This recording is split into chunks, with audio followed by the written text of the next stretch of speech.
이 시간에 우리 하나님께서 오늘 주신 말씀 고린도후서 12장 1절부터 10절입니다. 함께 말씀 보도록 하겠습니다. 12장 1절부터 5절까지는 제가 말씀을 봉독하고요. 또 6절부터 10절까지는 우리가 한 마음으로 하나님의 말씀을 합독하도록 하겠습니다. 고린도후서 12장 1절부터 5절 제가 먼저 하나님의 말씀을 봉독합니다. 무익하나마 내가 부득불 자랑하노니 주의 환상과 계시를 말하리라. 내가 그리스도 안에 있는 한 사람을 아노니 그는 14년 전에 셋째 하늘에 이끌려 간 자라. 그가 몸 안에 있었는지 몸 밖에 있었는지 나는 모르거니와 하나님은 아시느니라. 내가 이런 사람을 아노니 그가 몸 안에 있었는지 몸 밖에 있었는지 나는 모르거니와 하나님은 아시느니라. 그가 낙원으로 이끌려가서 말로 표현할 수 없는 말을 들었으니 사람이 가히 이르지 못할 말이로다. 내가 이런 사람을 위하여 자랑하겠으나 나를 위하여는 약한 것들 외에 자랑하지 아니하리라. 6절부터 같이 합독합니다. 내가 만일 자랑하고자 하여도 어리석은 자가 되지 아니할 것은 내가 참말을 함이라. 그러나 누가 나를 보는 바와 내가 듣는 바와 지나치게 생각할까 두려워하여 그만두노라.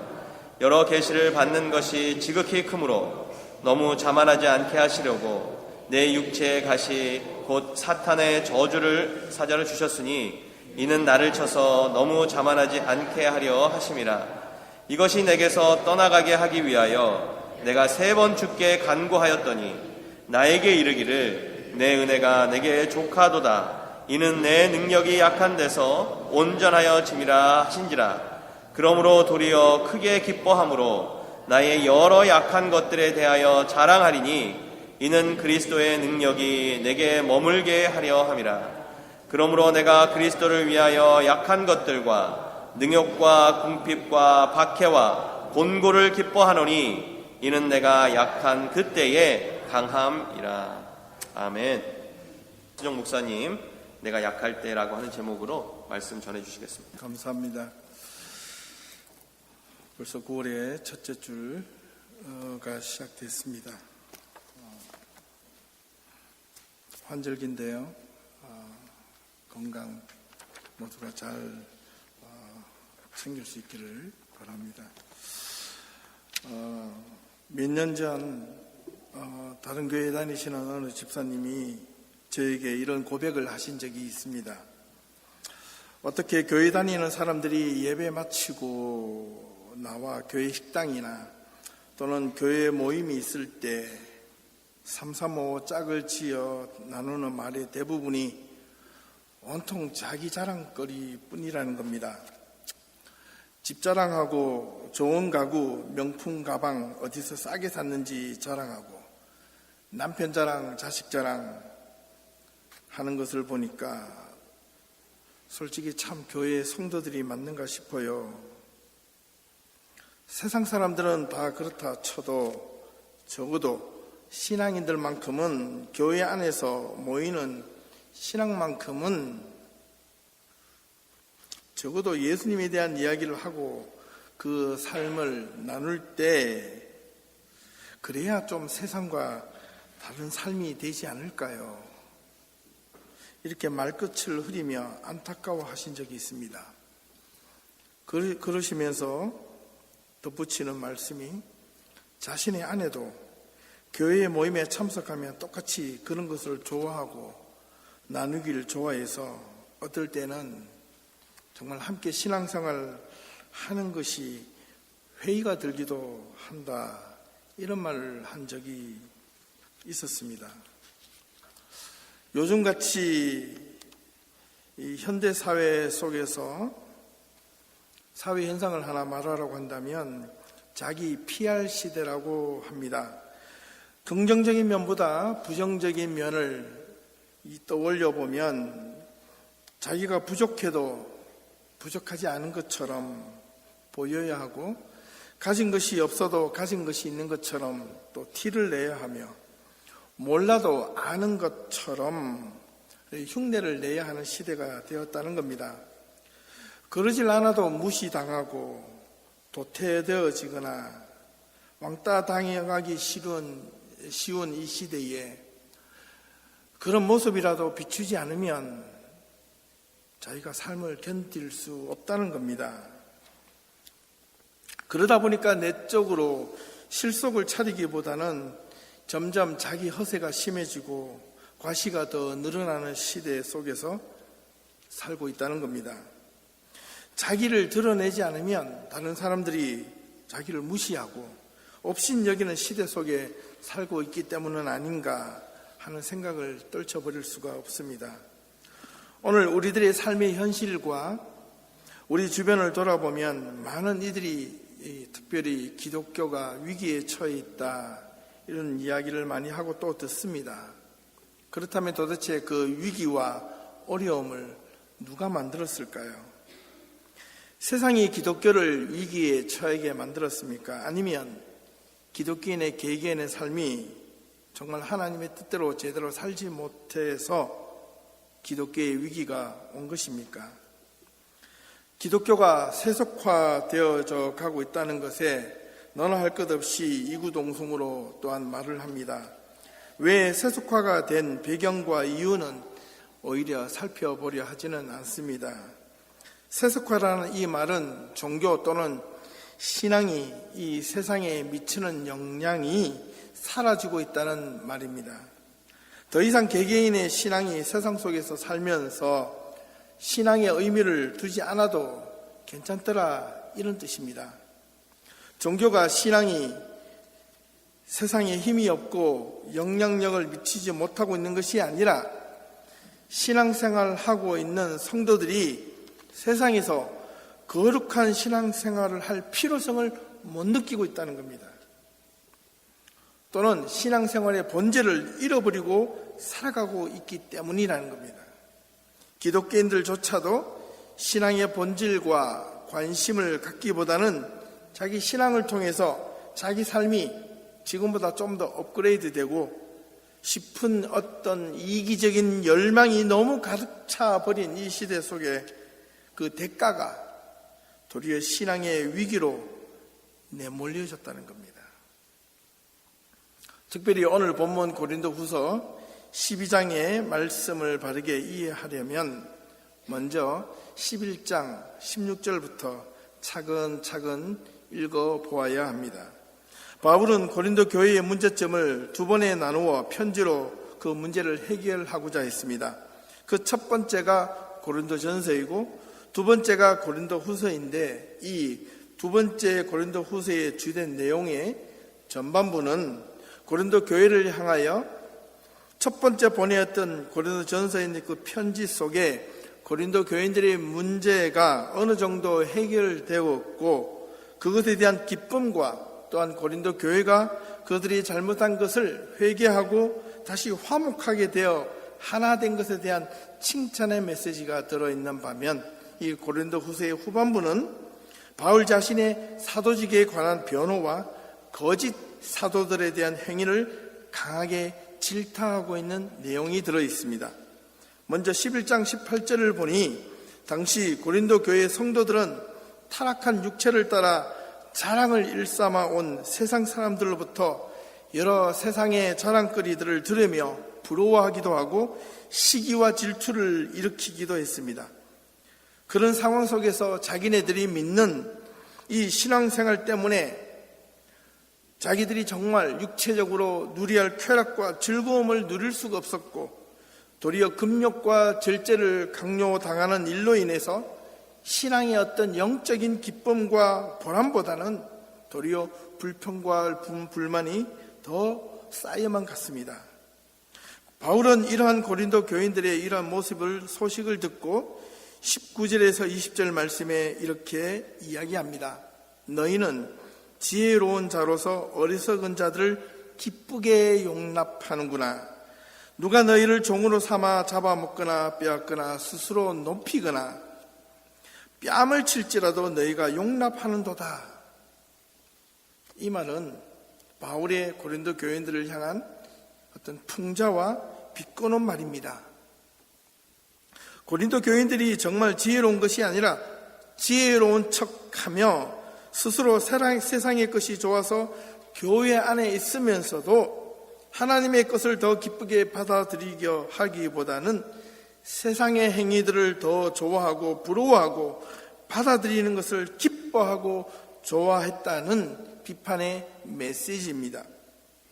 나아가 바울이 자신이 하나님의 선교를 하게 된 배경을 설명을 하기 시작합니다. 자기가 무슨 영광을 위하여, 자기가 세상에다 무슨 어떤 더 큰 출세를 하기 위하여 복음을 들고 선 것이 아니라는 겁니다. 바울이 예수를 만나게 되었을 때 그때 받은 하나님의 은혜에 대한 되갚음 때문이라고 이야기합니다.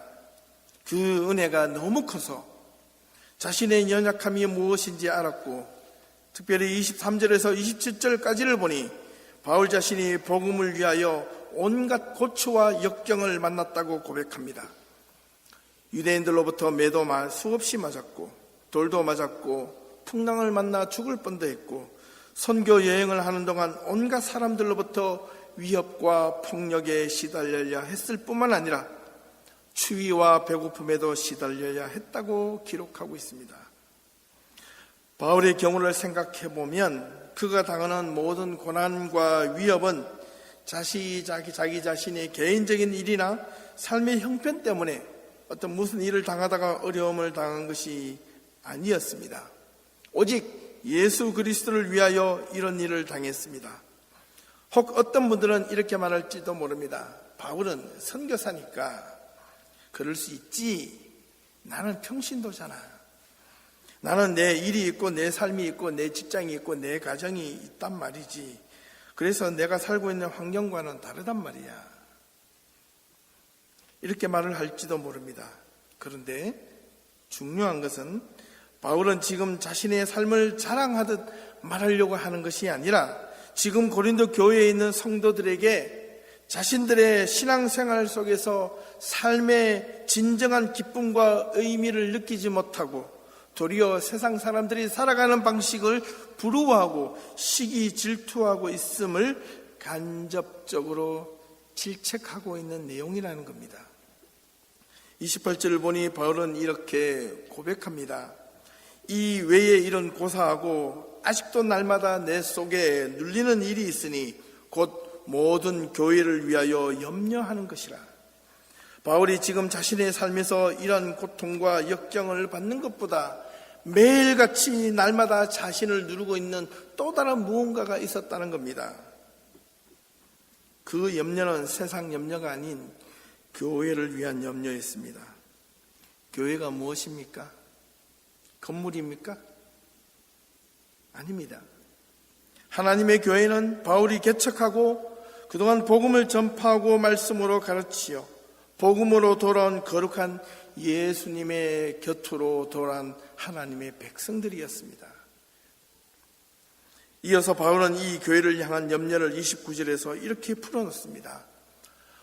누군가가 약하면 내가 약하지 아니하며 누군가가 실족하게 되면 내가 애타하지 아니하냐. 이렇게 항변합니다. 바울이 교회를 향한 뜨거운 심정을 이야기하고 있습니다. 단지 고린도 교회뿐만 아니라 바울이 그동안에 수많은 개척을 하였던 그 가운데 하나님의 곁으로 온 성도들의 약한 모습을 보일 때마다 바울 자신도 한없이 약한 모습을 보였고, 누군가가 믿음이 떨어져 실족하여 넘어졌을 때 바울은 누구보다도 애타하며 안타까워했다는 사실입니다. 그러면서 바울은 고린도 교인들에게 30절에서 이렇게 설명합니다. 내가 부득불을 자랑할진대 내가 약한 것을 자랑하리라. 바울은 자신의 약한 것을 자랑하고 싶다고 말을 합니다. 사실 바울의 삶에서, 바울이 살아가면서 예수만 만나지만 않았어도 바울은 세상적으로 당당하게 살 수 있었고 세상적으로는 약할 것도 약할 필요도 없었던 자였습니다. 바울이 다메섹에서 예수만 만나지만 않았어도 바울은 그대의 자신의 삶과 유대교 정신을, 유대교의 신앙을 충실히 지킬 수 있었고 바울의 미래가 촉망되는 자였습니다. 세상으로는 로마 시민권을 가지고 있는 자였고 그의 삶은 어디에서나 의기양양하였으며 꿀릴 것이 없는 자였습니다. 소위 오늘날로 표현하자면 스펙이 완벽한 자였습니다. 돈도 있었습니다. 가문도 출중했습니다. 학벌도 당시 최고의 학교를 졸업했던 엘리트 중에 엘리트였습니다. 그런 바울이 예수를 만난 뒤 더 화려한 삶을 살고 세상적으로 더 높은 출세를 하고 멋있는 꽃길을 걸어야만 했었는데 그러질 않았습니다. 아니, 그러질 못했습니다. 그가 자신의 사업이 망하거나 부도가 나서 고난의 길을 걸었던 것도 아니고 자신이 무슨 부정한 축제나 잘못을 저질러 발각이 되어 가시밭길을 걸은 것이 아니었습니다. 그가 받았던 고난은 오로지 예수 그리스도 그분 한 분 때문이었습니다. 그래서 11장 끝부분인 31절과 33절에서 자신이 예수를 만난 뒤 다메섹에서 광주리를 타고 도망 나온 그 고난의 시작이 지금 여태까지 이어지고 있다는 겁니다. 그 고난이 계속해서 연속적으로 일어남에도 불구하고 바울은 무언가 자신 있는 듯 오늘 본문 12장 1절에서 이렇게 고백합니다. 무익하나마 내가 부득불 자랑하고 싶은 것이 있는데 주의 환상과 계시를 말하고 싶다라고 이야기합니다. 여기서 우리는 환상과 계시에 대한 분명한 이해가 요구됩니다. 환상이라는 이 헬라어 웁타시아라는 본래의 뜻은 주시하다, 응시하다, 분명하게 바라보다 이런 뜻입니다. 이 계시라는 헬라어 아포칼립시스라는 이 말의 뜻은 드러나다, 폭로되어지다, 한순간도 감추어질 수 없이 완벽히 밝혀지다 이런 뜻입니다. 내가 뚜렷하게 내 눈 안에서 응시되어서 보고 그것이 완전히 드러난 사실을 환상과 계시로 표현하였습니다. 바울의 이러한 고백의 두 가지 선 이해가 우리는 꼭 필요합니다. 우리 신앙생활을 하다가 이런 고린도후서 12장에 대한 문제가 걸릴 때마다 여러 가지로 질문을 받습니다. 먼저 우리가 주의해야 할 것은 1절에서 4절까지 바울이 하늘에 첫째, 둘째, 셋째 하늘이 있느니 없느니 라고 과학적 논쟁을 할 필요가 없다는 사실이고, 다른 하나는 왜 바울이 이러한 언급을 하게 되었는가에 대한 더 분명한 이해가 필요합니다. 바울이 자기 자신이 2절에서 내가 그리스도 안에 있는 한 사람을 안다라고 고백했습니다. 내가 한 사람을 안다라는 이 말의 표현은 당시 유대 랍비적 표현 방식에 있어서 자기 자신을 이렇게 간접적으로 표현할 때 내가 한 사람을 안다 이렇게 말을 했던 겁니다. 그렇다면 이 말은 바울 자신을 표현하는 말입니다. 바울 자신이 언제 14년 전에 셋째 하늘에 이끌려 간 자라고 표현하고 있습니다. 그것이 첫째 하늘이든 둘째 하늘이든 셋째 하늘이든 우리에게는 그것이 궁금한 것이 아닙니다. 중요한 것은 바울이 그곳에서 어떤 일이 일어났는가입니다. 14년 전에 그때가 아마도 사도행전 11장 25절과 26절에 근거하고 있다고 학자들은 보고 있는데, 이때 바울이 다소에 있었을 때 일어났던 일이라고 학자들은 이야기하고 있습니다. 또 다른 학자들은 바울이 그때 자기 자신이 몸 안에 있었는지 몸 밖에 있었는지 몰랐다, 모른다라고는 이 3절 말씀의 표현에서 혹 바울이 복음을 전하다가 11장에 보니까 매도 많이 맞고 죽을 뻔도 여러 번 했던 한 경우가 있었다고 이야기가 한 것처럼, 아마도 바울이 핍박과 고난 속에 있었을 때 정신이 혼미해졌거나 아니면 너무 심한 고통 때문에 기절하였거나 잠깐 죽음을 경험했을 때일 수 있다고 말하기도 합니다. 어쨌든 바울이 말하고 싶은 요지는 자신은 그동안 경험해 보지 못한 놀라운 경험을 했다는 것입니다. 이것들을 자랑하고 싶은데 사람의 말로 표현할 수 없다는 겁니다. 이런 바울의 격한 심정은, 이런 것을 경험하지 못한 사람은 결코 하나님의 은혜를 알 수 없다라고 표현하는 겁니다. 5절에서 바울은 이렇게 힘주어 이야기합니다. 내가 이런 사람을 위하여 자랑하겠으나 나를 위하여는 약한 것들 외에 자랑하지 아니하리라. 이런 사람도 곧 바울 자기 자신을 뜻하는 유대 랍비적 표현이라 말씀드렸고, 또 나를 위하는 것도 바울 자신인데, 그렇다면 무엇이 다르게 자랑했다는 겁니까? 내가 이런 사람을 위하여 자랑하겠으나, 바울 자신을 자랑하고 싶었던 것은 자기 자신이 아니라 자신이 그런 것을 경험해야 된 그 사건은 이야기를 이야기하고 싶었던 겁니다. 드러내고 싶은데 이것을 말로 표현할 길이 없다는 겁니다. 우리는 여기서 이 본문의 내용을 통해서 자칫 그릇된 신앙의 함정에 빠질 수 있기 때문에 이 말씀을 조심해서 읽어야 합니다. 우리 주변에 종종 이런 이야기를 듭니다. 기도하는 사람, 예언하는 사람, 병 고치는 사람, 이런 주변의 이야기들을 종종 듣습니다. 네, 많습니다. 하지만 참 선지자, 참 목자, 참 기도하는 사람, 참 예언하는 사람과 거짓 선지자, 거짓 목자, 거짓으로 기도하는 사람, 거짓으로 예언하는 사람을 분별할 수 있는 첫 번째 방법이 여기에 있습니다. 고린도후서 11장 15절 전반부를 보니 이렇게 이야기합니다. 사탄의 일꾼들도 자기를 의의 일꾼으로 가장하는 것이 또한 대단한 일이 아니니라. 무서운 말이죠. 사탄의 일꾼들도 자기를 하나님의 의의 일꾼으로 가장하는 것이 그리 대단한 일이 아니고, 바꾸어 말하면 널려 있다는 겁니다. 그럼 우리는 무엇으로 이것을 분별해야 합니까?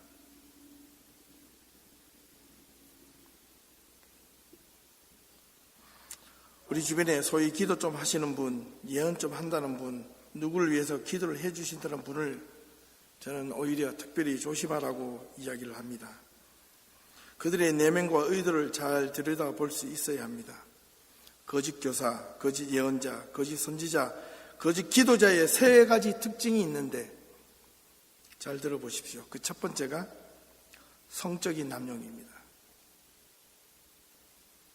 그 두 번째가 돈과 재물의 남용, 바치라는 겁니다. 바치면 하나님이 들어주신다는 겁니다. 무슨 무상이 점치는 것도 아니고, 하나님이 돈이 없어서 우리를 구원해 주지 못하는 것입니까? 아니거든요.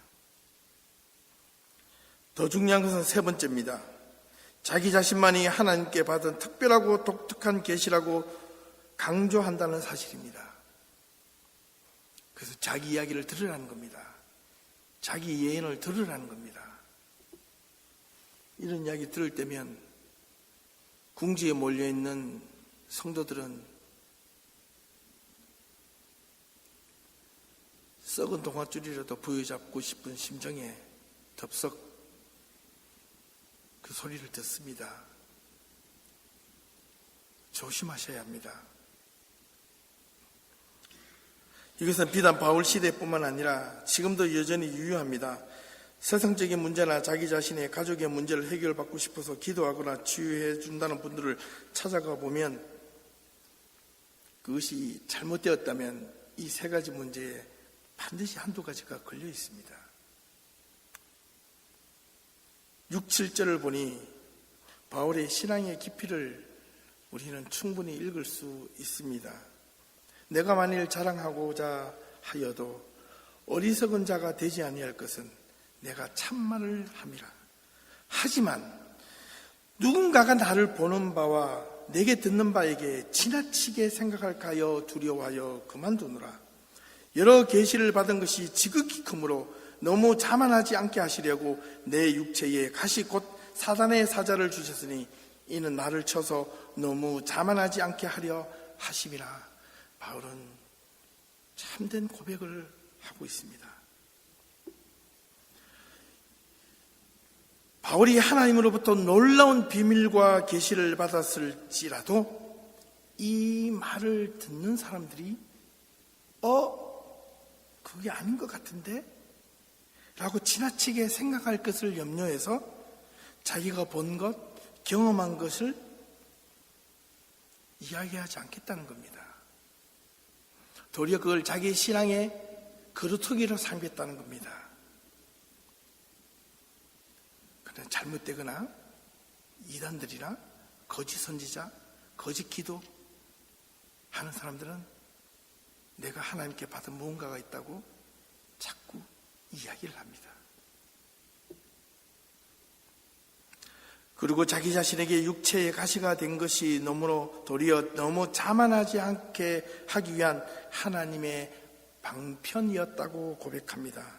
바울은 이 육체의 가시가 너무 고통스러워 치유케 해달라고 3번씩이나 간구했다는 겁니다. 하지만 하나님으로부터 받은 응답은 달랐습니다. 3번씩이나 기도했다는 이 말의 의미는 진실 어린 간구의 표현입니다. 우리가 잘 아는 예수님께서 겟세마네 동산에서 기도하실 때, 십자가를 두고 기도하실 때 몇 번 기도하셨나요? 3번. 그 기도의 응답을 하나님이 들어주셨나요? 안 들어주셨어요. 예수님은 어떻게 간구하셨습니까? 아버지여, 할 수만 있거든 이 잔을 내게서 멀리하게 해달라고 기도했습니다. 할 수만 있거든 멀리하게 해달라고. 얼마나 이 예수님의 그 십자가 앞에서 극한 고통을 경험했는지, 할 수만 있거든 이 잔을 내게서 멀리하게 해달라고 했지만 마지막 3번째 기도가 끝나실 때 예수님은 이렇게 기도합니다. 어떻게? 아버지여, 내 원대로 마옵시고 아버지 원대로 하시옵소서.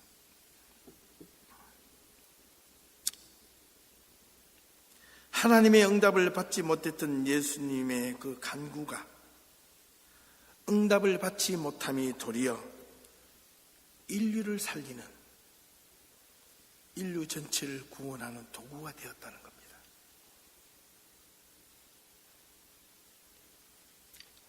죽음의 상징인 십자가가 사람을 살리는 구원의 십자가로 바뀌었습니다. 바울도 3번씩이나 간구했던 자신의 삶의 가시, 육체의 연약함, 이 인생의 문제를 해결받지 못함이 도리어 하나님과 사람 앞에서 자만하지 않게 하기 위한 겸손의 도구가 된 것입니다. 9절과 10절에서 놀라운 하나님의 은혜와 바울의 진실된 고백이 들어있습니다. 9절입니다. 하나님이 말씀하십니다. 바울에게 이르시기를 내 은혜가 네게 족하도다. 이는 내 능력이 약한 데서 온전하여 짐이라. 이 무슨 말일까요? 혹시 성경을 읽으시면서 여러분들은 이렇게 이해하고 계시지 않았습니까? 네 은혜가 네게 족하도다. 그게 아니고 내 은혜, 하나님이 내 은혜, 내가 가지고 있는 너한테 바울에게 주고 싶은 이 은혜가 너는 충분하다 이겁니다. 하나님이 내가 내게 주고 싶은 은혜, 내가 받고 싶은, 네가 받고 싶은 은혜가 아니라 내가 네게 주고 싶은 은혜, 그것만으로도 충분하다는 뜻인데, 그런데 좀 더 원문에 가깝게 해석을 해보면 나의 은혜가 너에게 네가 이렇게 생각하든 저렇게 생각하든 나는 너를 향하여 무한한 능력과 힘을 가지고 있다, 이런 뜻이에요. 이어서 하나님은 말씀하십니다. 이는 내 능력이 약한 데서 온전하여 짐이라.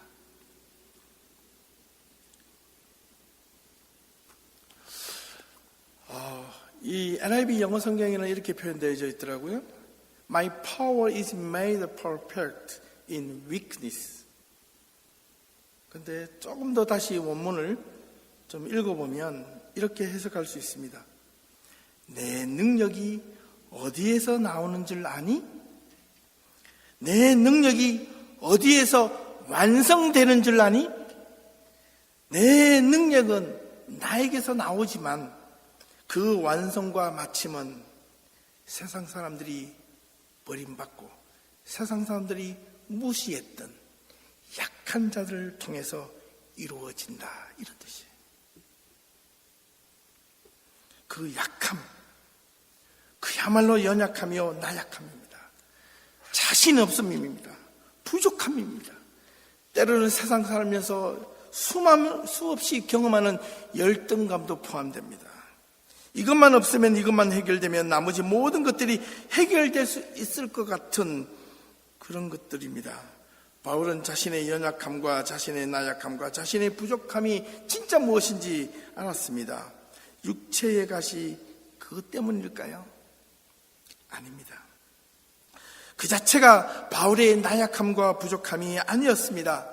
질병으로 인한 자신의 걱정거리나 염려와 불안이 바로 바울의 나약함과 부족함과 연약함이었던 겁니다. 우리도 그렇잖아요. 병이 왔을 때 어르신들은 자꾸 그런 이야기를 합니다. 병을 얻으면 빨리 병 고치면 되는데 병이 얻으면 어르신들을 가끔 어떻게 이야기합니까? 아이고 야야 자꾸 마음이 약해진다. 그죠? 아이고 야야 이놈의 병이 자꾸 나를 힘들게 하네. 이 말은 마음이 약해지고 불안하고 두렵고 나약하다는 겁니다. 바울도 이걸 본 겁니다.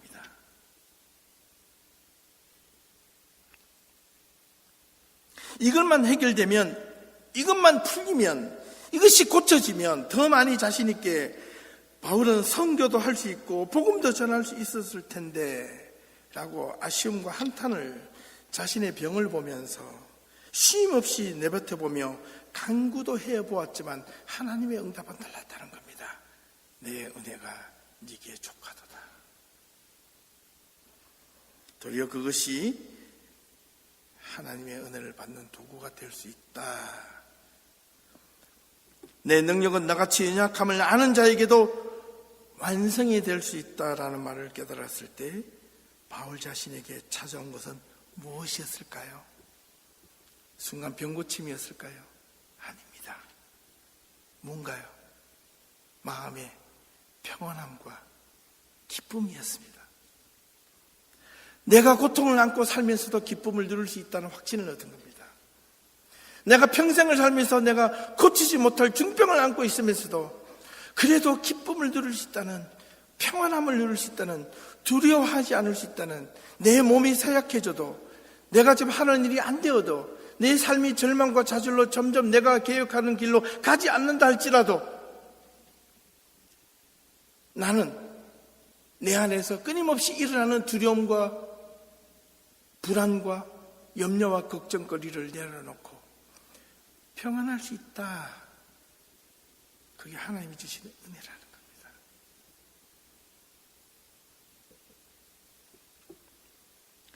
바울은 주님이 주시는 최고의 환상과 계시를 보았음에도 불구하고 일반 사람들이 듣지 못하는 최고의 놀라운 천국의 소리를 들었음에도 불구하고 그의 몸이 쉽게 치유되거나 회복되지 않았기 때문에 어떻게 보면 세상 사람들부터 손가락질 받지 않았을까? 에이, 지 몸도 하나 제대로 못 고치는 게 무슨 복음을 전한다고 차라리 네 병 고쳐달라고 하나님께 기도하거라. 복음을 전할 거 있으면 차라리 네 몸을 고쳐달라고 기도하거라. 그래서 좀 건강하고 완전한 사람이 되어서 내 앞에 나타나. 그럼 내가 믿어줄게.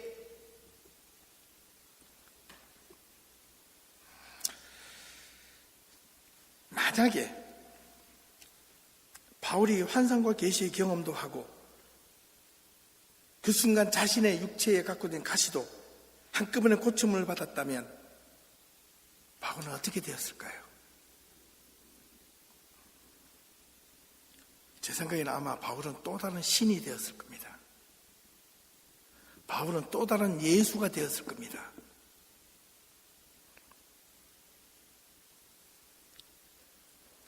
바울은 자기가 당한 이 아킬레스 건과 같은 이 육체의 가시로 인하여 오히려 겸손하고 낮아지고 마음의 평안을 얻을 수 있음에 감사하고 기뻐할 수 있었습니다.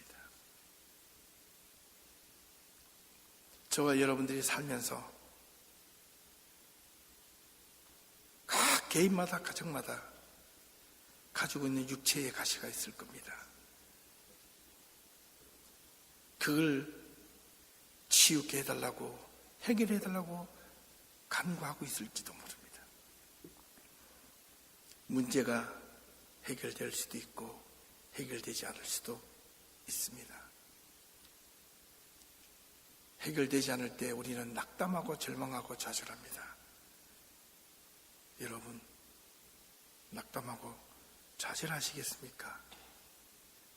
아니면 그것으로 인하여 하나님이 그것이 네 은혜가 네게 족하다, 그 말씀으로 인하여 내가 네게 주고 싶은 능력은 무궁무진하다, 그러니 그것 안고 살아라.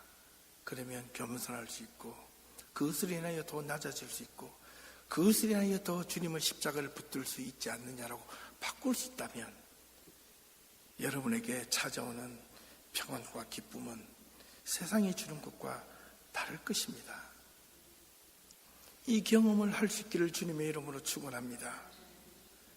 여러분 한 주간의 삶이, 여러분의 평생의 신앙생활을 해가면서 여러분 마음속에서 육체의 가시가 누구든지 있습니다. 앞으로 얼마나 더 많은 육체의 가시가 여러분 앞에 찌르고 누르고 고통스럽게 하고 절망스럽게 하고 마치 죽음의 자리까지 내몰려고 싶을 만큼, 모든 세상의 끈을 놓고 싶을 만큼 절망과 고통의 자리로 나아갈지도 모릅니다. 그러나 그것이 내가 하나님 앞에서 그 도구가 오히려 세상에 줄 수 없는 평안과 기쁨으로 바꿀 수만 있다면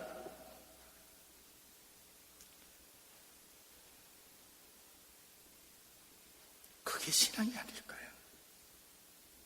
그게 믿음이 아닐까요?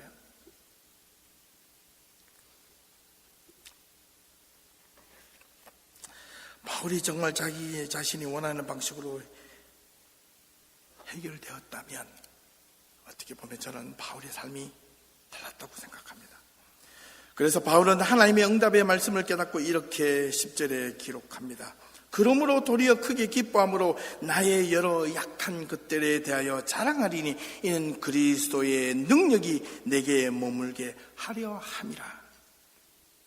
내가 그리스도를 위하여 약한 것들과 능력과 궁핍과 박해와 권고를 기뻐하노니 이는 내가 약한 그때에 강함이라. 바울이 진정으로 기뻐할 수 있던 방법이 주의 환상과 계시도 아니었고 내 병을 고침을 쉽게 받는 것도 아니었습니다. 내가 고난 속에서 기뻐할 수 있었던 것은 약함 속에서 나타났던 하나님의 은혜, 하나님의 능력이 무엇인지 진정으로 알고 깨달았던 영혼의 참 자유함이었습니다. 그것이 진정한 자유였습니다. 해방이었습니다. 진정한 복음의 힘은 하나님의 은혜를 받은 자의 모습이 바울의 이 고백에서 나타납니다. 바울이 진정으로 기뻐할 수 있었던 것은 육체적 치유나 편안함이 아니라 영혼의 평안함이었습니다. 육체적 가시, 고난, 고통이 있어도 기뻐하는 삶을 살 수 있다는 선포였습니다. 세상의 고난을 겪어도 내 문제가 해결되지 않아도 내가 하나님의 은혜와 사랑 가운데 평안을 누리며 살 수 있다는 고백이었습니다. 내 영혼이 은총 입어 중한 죄짐 벗고 보니 슬픔 많은 이 세상도 천국으로 화하도다. 할렐루야 찬양하세. 내 모든 죄 사함 받고 주 예수와 동행하니 그 어디나 하늘나라. 내 영혼이 은총 입어 중한 죄짐 벗고 보니 슬픔 많고 괴로움 많은 오늘에 또 찌들리는 이 현실의 삶 속에서 천국으로 화하도다. 왜 우리는 이러한 삶을 살 수가 없습니까? 수없이 이 찬양을 부르고 또 불렀는데도 왜 우리는 이런 삶을 살 수가 없습니까? 왜 이렇게 못 삽니까? 왜 이렇게 살지 못하는 이유가 도대체 무엇입니까?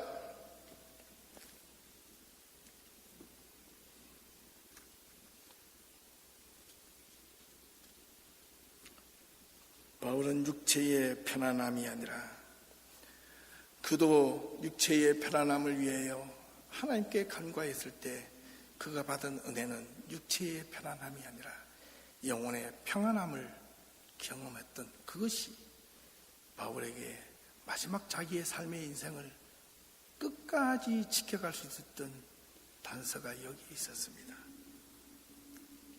우리는 연약합니다. 우리의 연약함을 하나님께 날마다 고백할 수 있기를 바랍니다. 오스왈드 샌더스 목사님은 이런 말씀을 하였습니다. 치료될 수 없는 것은 견디어야만 한다는 것이 이 세상의 철학이지만 바울은 다음과 같은 사실을 통해서 멋지게 증명하고 있다. 치료될 수 없는 것은 하나님의 은혜로 즐길 수 있다. 나의 약한 것과 고통, 결핍, 역경들을 즐긴다. 주의 은혜가 너무도 놀라운 것이기 때문에 그는 비록 다른 많은 고통이 그에게 밀려올지라도 그것을 오히려 즐거워했다. 나 역시 매우 영광스럽게 심지어 즐거워한다. 바울에게 허락된 그 가시를 바울은 진정으로 즐거워했다. 이렇게 해석했습니다. 우리가 바울의 고백처럼 이 같은 고난과 가시가 있는 역경 속에서 자신의 삶을 즐긴다는 것은 현실적으로 불가능하게 보일지 모르나 아니 그렇게 보여집니다. 하지만 마지막 10절 말씀 그러므로 내가 그리스도를 위하여 약한 것들과 능력과 궁핍과 박해와 곤고를 기뻐하노니 이는 내가 약한 그때에 강함이라. 이 말씀 속에 우리의 신앙의 삶의 희망을 찾아야 합니다. 바울이 자신의 약한 것과 능력과 궁핍과 박해와 곤고를 받으면서도 기뻐할 수 있던 근거는 자기 자신을 위한 삶이 아닌 그리스도를 위한 삶으로 삶의 중심이 바뀌었을 때 가능했다고 역설합니다. 자신의 삶이 그리스도를 위한 삶보다 앞설 때 우리의 삶에 질병이 생기거나 인생의 문제가 생겼을 때 얼마나 두렵고 불안하고 염려와 걱정거리가 산더미처럼 밀려오지만 그러나 삶의 중심을 예수 그리스도로 바꾸었을 때 그리스도에 의한 길이 바로 그 시작임을 깨닫고 삶의 중심의 축을 이동시켰을 때 그 모든 고난조차도 이제 나에게 기쁨으로 다가온다는 것을 바울은 고백했던 겁니다. 그리스도를 위하는 삶이 무엇입니까? 나도 그리스도를 위하여 살고 싶은데 어떻게 사는 것이 그리스도를 위하여 주님을 위하여 사는 삶인가요? 질문을 할지도 모릅니다. 주일 예배를 잘 드리는 것입니까? 기도 열심히 하는 겁니까? 성경을 열심히 읽고 배우는 겁니까? 착한 행위를 하는 겁니까? 헌금을 남들보다 더 많이 하고 교회 봉사를 더 열심히 하는 겁니까? 이것은요, 성도들이 신앙생활의 기본 의무이지 그리스도를 위하는 삶의 본질이 아닙니다. 그리스도를 위하여 살아가는 삶의 본질은 내가 할 수 있음에도 나를 내려놓고 내 연약함, 하나님을 의지 않고는 단 한순간도 살아갈 수 없다는 진실된 고백, 거기에서 시작됩니다. 그리스도를 위하여 오늘 현대 그리스도인들은 그리스도를 위한 삶이 과연 살고 있는지 우리들은 한번 돌아와 볼 수 있으면 좋겠습니다. 다만 예수가 내 삶의 조력자가 되고 내 삶에 유익한 도움을 주시는 분이어서 내 삶이 잘 돼야만 하고 내 삶에 문제가 없어야만 하고 내가 항상 1등만 해야 하고 기도하는 족족 문제가 해결되어야 하고 내 삶에 내 가정에 내 직장에 내 건강에 문제가 없어야만 한다는 그런 논리로 이 본문을 들이대면 바울은 아마도 실패한 인생이었습니다. 하지만 바울은 세상 사람들이 보기에 실패한 인생처럼 보여도 하나님 안에서 참 성공적인 삶을 살았던 자였습니다.